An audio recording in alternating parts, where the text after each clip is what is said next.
ওয়াল বিতির মানে ইয়াউমুল আরাফা। আল্লাহ তাআলা আরাফার দিনের কসম করে বলছেন আরাফা বড় দামি দিবস।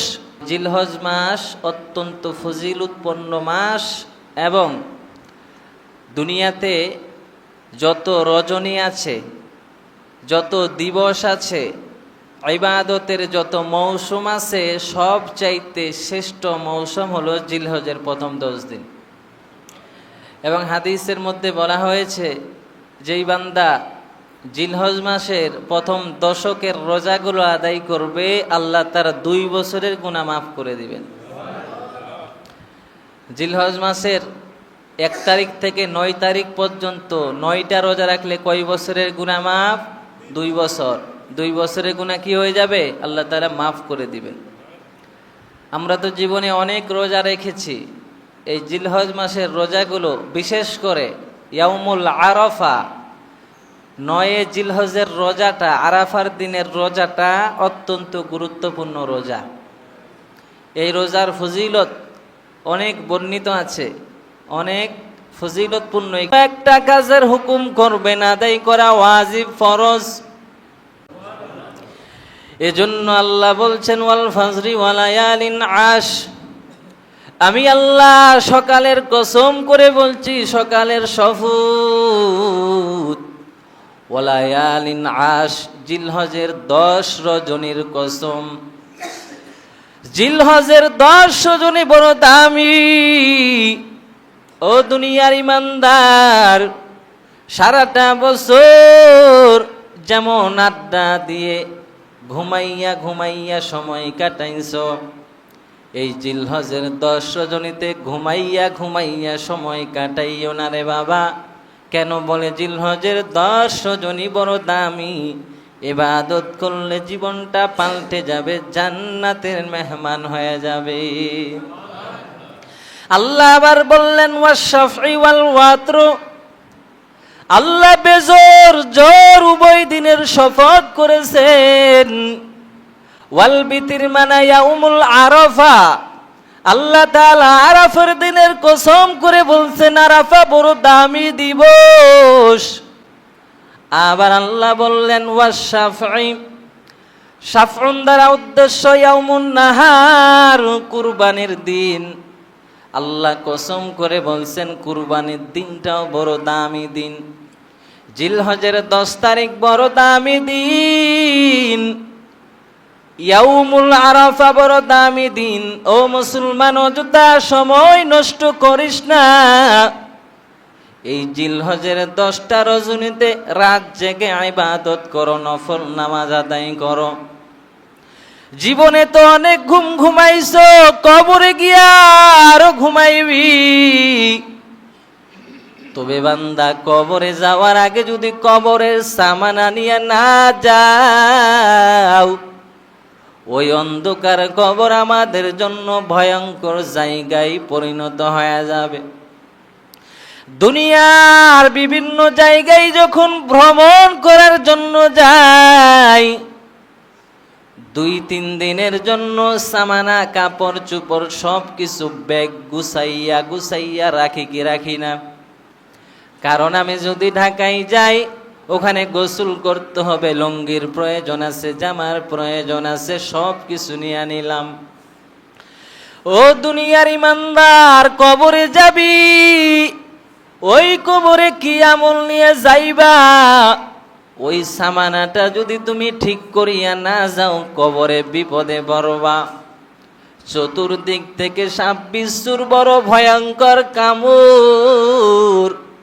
ওই অন্ধকার কবর তোমার জন্য ভয়ঙ্কর জায়গায় পরিণত হয়ে যাবে। এজন্য নবী বলেন, উম্মত, আফদালু আইয়ামিদ দুনিয়া আল আশরু। দুনিয়ার সবচাইতে শ্রেষ্ঠ যেই 10 রজনী, সেই 10 রজনীর নাম হলো জিলহজের প্রথম 10 রজনী। এই জিলহজের প্রথম 10 রজনী আল্লাহর কাছে বড় দামি। কিলা ইয়া রাসূলুল্লাহ ওয়ালা মিসলাহুন্না ফি সাবিলিল্লাহ।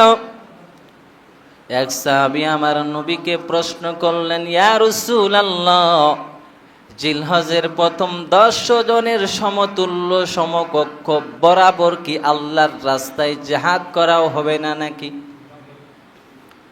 ইয়া রাসূলুল্লাহ, ইয়া হাবিবাল্লাহ, আমরা তো জানি, অন্য হাদিসে পড়েছি আইয়ুল আমাল আহাব্বু ইলাল্লাহ।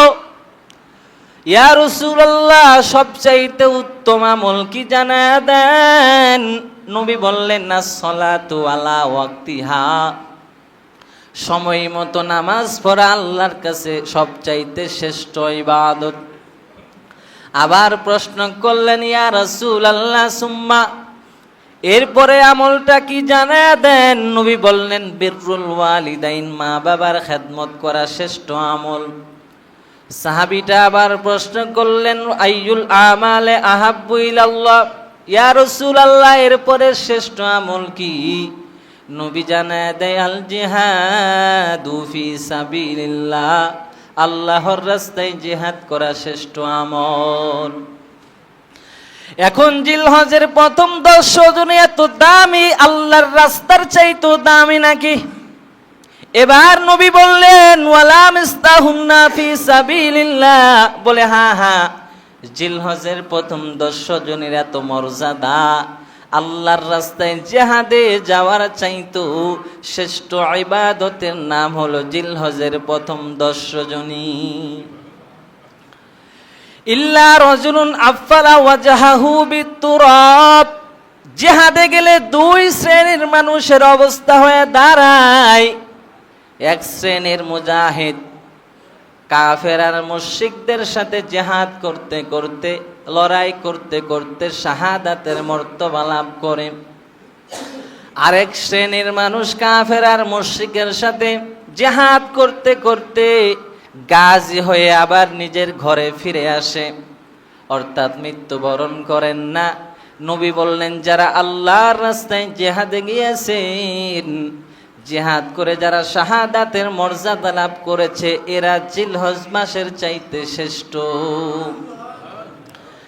যারা আল্লাহর রাস্তায় জিহাদে যায়, মানুষ 2 শ্রেণীর হয়। এক শ্রেণীর মানুষ জিহাদ করতে করতে মারা যায়, শাহাদাতের মর্যাদা লাভ করে।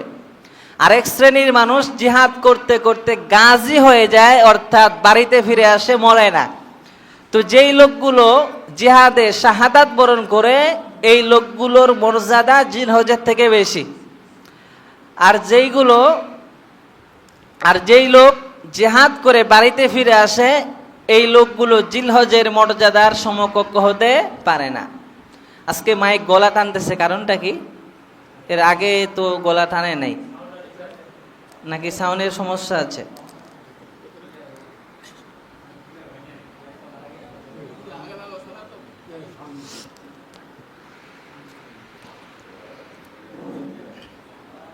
তো যেই শ্রেণীর মানুষ জিহাদে শাহাদাতের মর্তবা লাভ করে, ওই শ্রেণীর মানুষগুলো জিলহজের চাইতে শ্রেষ্ঠ হয়ে যায়। সুবহানাল্লাহ।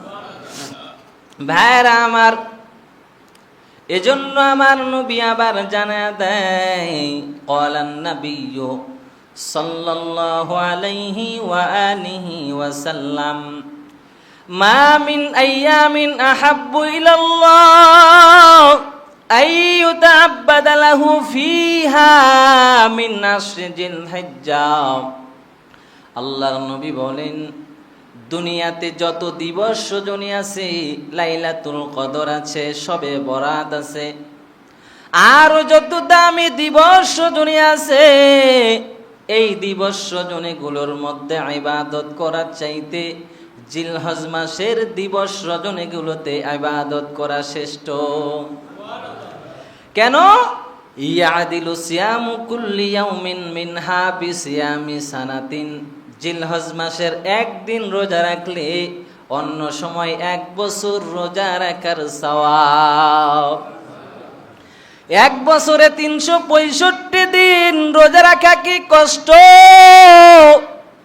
রমাদান মাসে যখন প্রচন্ড গরম পড়ে যায়, এই প্রচন্ড গরমের ভিতরে 30টা রোজা রাখতে আমাদের কষ্ট হয়ে যায়। 1 বছর মানে 365 দিন, 365 দিন রোজা রাখার যে সওয়াব, জিলহজ মাসের একদিন রোজা রাখবেন এই সমপরিমাণ সওয়াব। শুধু তাই নয়, ওয়া কিয়ামু কুল্লি লাইলাতিন মিনহা বিকিয়ামি লাইলাতিল কদর।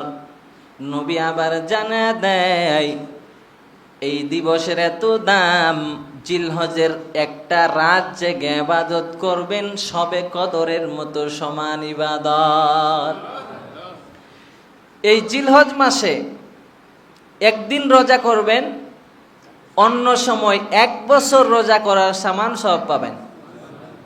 জিলহজ মাসে এক রাত্রি জেগে ইবাদত করবেন, সবে কদরের মতো মহান ইবাদত করার সমপরিমাণ সওয়াব পাবেন। আমরা সকলেই জানি সবে কদর অত্যন্ত ভাগ্য রজনী এবং দামি একটি রাত। এই রাতে ইবাদত করলে মানুষের ভাগ্যের চাকা পরিবর্তন হয়ে যায়, মানুষটা বড় দামি হয়ে যায়। অনুরূপভাবে এই জিলহজের রজনীগুলোতে ইবাদত করলে আল্লাহ সবে কদরের মতো মহান ইবাদত করার সওয়াব লিখে দেন। ভাইরা আমার, এজন্য নবী আমাদের জানা দেন জিলহজ মাস আগমন করার পর তোমাদের জন্য কিছু কিছু কাজ করা আবশ্যক। রহমাতাল লিল আলামিন বলেন, ক্বালান নাবিয়্যু সাল্লাল্লাহু আলাইহি ওয়া আলিহি ওয়াসাল্লাম, ইযা রাআইতুম হিলাল জিলহিজ্জা ওয়া আরাদা আহাদুকুম আন ইউদাহহিয়া ফালইউমসিক আন শারিহি ওয়া আযফারিহি। নবী বললেন, দুনিয়ার মানুষ, তোমরা যখন জিলহজ মাসের চাঁদ দেখবে, তোমাদের যাদের মনে কুরবানি করার ইচ্ছা আছে, ইরাদা আছে, যারা মনে মনে নিয়ত করেছেন আল্লাহর জন্য কুরবানি আদায় করো,